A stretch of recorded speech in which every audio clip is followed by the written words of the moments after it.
Hey, what's up guys? Good morning. This is Camden and I'm coming to you right now from the condo that I'm renting in Chiang Mai, Thailand. And I only have about 48 more days left in Chiang Mai. Super excited, going to start a new chapter in my life.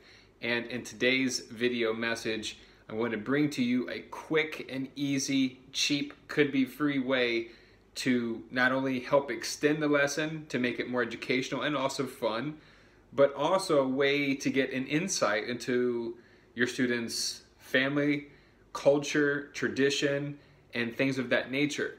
So not only am I going to share that with you really quickly, but I also want to let everybody know there's only 2 more spots available in my Palfish teacher training course. It's like a seminar.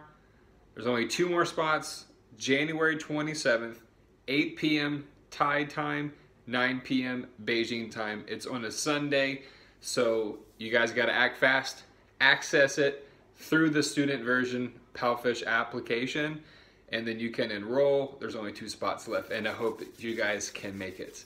So, the easiest way, as I've been doing this year, in the new year, 2019, and I highly recommend that you guys get into this mind frame of not only time, but also schedule and the seasons and the months.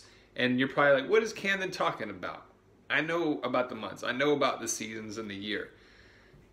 But I have a new approach this new year with the way that I'm looking at things. And not only has it benefited me, because right now, next Monday, 21 classes booked. Tuesday, 20 classes booked. And it goes on and on and on. All the way 31st of January, even February 1st and February 2nd, the moms and dads are already starting to book. Already starting to book for the first week of February. Which, remember, what day is the Chinese New Year? February 5th. So don't forget that. You need to get ready for the next little holiday, which is Valentine's Day. So maybe you can make your background a little bit more colorful. Reds and pinks and colors of that style, you know, and white. And make things lovely, right? You got to remember that if there is some kind, there's competition out there, okay? There's a lot of teachers and also there's a lot of students. So if you're looking to stand out as a new teacher, number 1, you don't have to copy somebody. Number 2, you don't have to try to be somebody that you're not. You always need to do your best to be yourself. That doesn't mean to act like an idiot. That doesn't give you permission to act like that. What I'm trying to say is, if you're a teacher naturally and you've been teaching before, you might already know your certain kind of style and what works with the children, okay? Or whatever age you're teaching with students. But if you're kind of new and you don't really know how to do it, you might be a little shy, but that's okay. If you have potential to teach, you can not only grow out of your shyness, but you can learn how to project your own type of style and enthusiasm and charisma. You gotta have some charisma. Like last night in my lesson, this one dad sat down with his little girl. She's only like 4 or 5 years old. First time I have a lesson with her.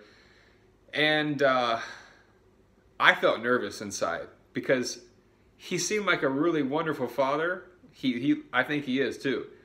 I believe he is. And at the same time, he looked a little serious, you know, like he really wants his little girl to study. He's like eyeing me down, like who is this guy? You know, it's like, I can feel it. I'm very, like, empathically connected with people. So that's another thing you have to bear in mind when you're dealing with so many different students. You have to remember to take care of your health. And that means taking a break. I have yoga mats right underneath my physio ball. And so I have to have discipline not to check my messages in between the lessons. I do sometimes, okay? I'm not perfect. But I like to get on the floor to get the back flat, okay? That may sound odd or bizarre. Maybe some of you already practiced that. But when you can get your back flat for at least 2 minutes, those 2 minutes are really going to add up. because then when you go back into the lesson, you're a bit more refreshed. Your eyes haven't been looking at the screen, looking at messages and you know, going at like super hyperactive, right?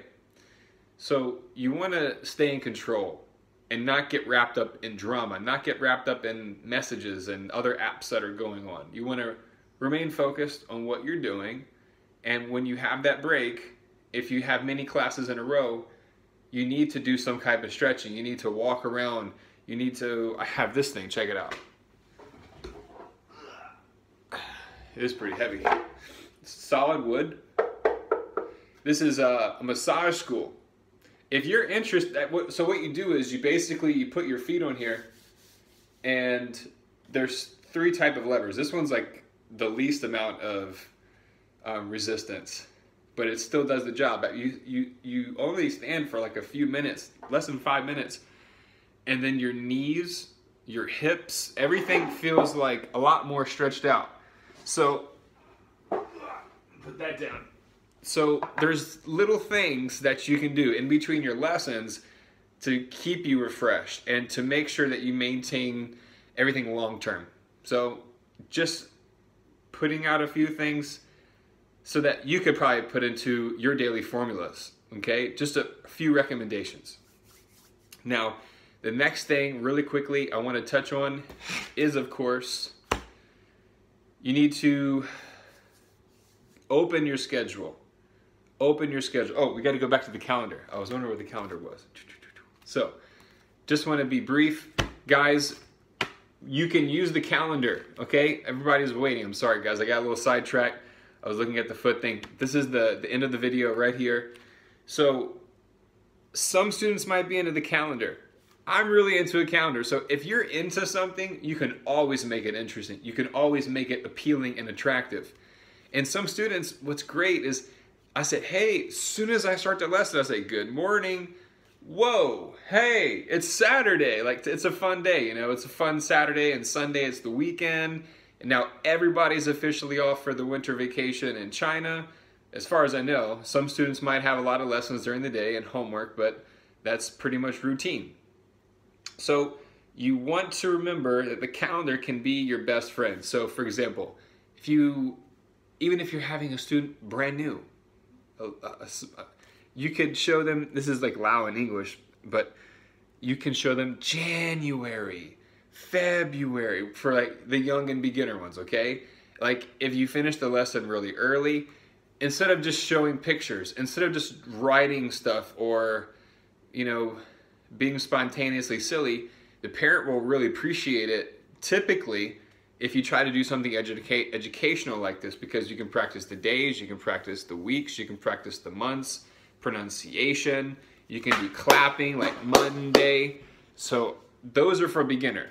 Now, when it comes to a little bit more, you know, intermediate, advanced, you can ask better questions like, when is Dragon Boat Festival? When is the Chinese New Year? So then you, maybe not in class, but take a mental note, and then after class, you want to write that down in your calendar when the Chinese New Year is, when Dragon Boat Festival is, when the other traditional holidays and festivals or birthdays, your student's birthday. That's a great way. Some students don't understand birthday. Now, 你几岁了? That means how old you are. But I forgot how to say birthday. I used to know that. I need to brush up on my Mandarin. So sometimes the parent might be in the back and they can help out. That happens quite a bit. And then sometimes the student already knows what birthday is. So then you can look in there and then, oh, okay, cool. Jot down their initial or jot down their first name or something. Usually the names are not too long on Palfish for most of the students. So jot that down in your notebook or the calendar, and so you can have a mental reference, and that builds relationship with your student on a different level because you're remembering something that's personal to them in their own life. So then when you surprise them and they don't know that you've been, you know, it's only, you got one more week, you got your birthday coming up, you make them feel excited. You make you feel like you're a part of their life because we are online. We are not face-to-face running and jumping and having fun together like in a classroom setting. So we have to find different ways to interact on a personal level as we're doing online. So these are just things that you have to apply and practice and see what works better for you. Trial and error, make a mistake, learn, boom, okay? Repeat. All right, guys? So that's pretty much it for today. I'm gonna keep this one short, not gonna go 15 or 20 minute. So today is Saturday. Got to go back and teach. Gonna get like $157 today, which is great. 14 lessons, finish at like 5 o'clock, and then I'm not even really sure what's gonna happen later, you know?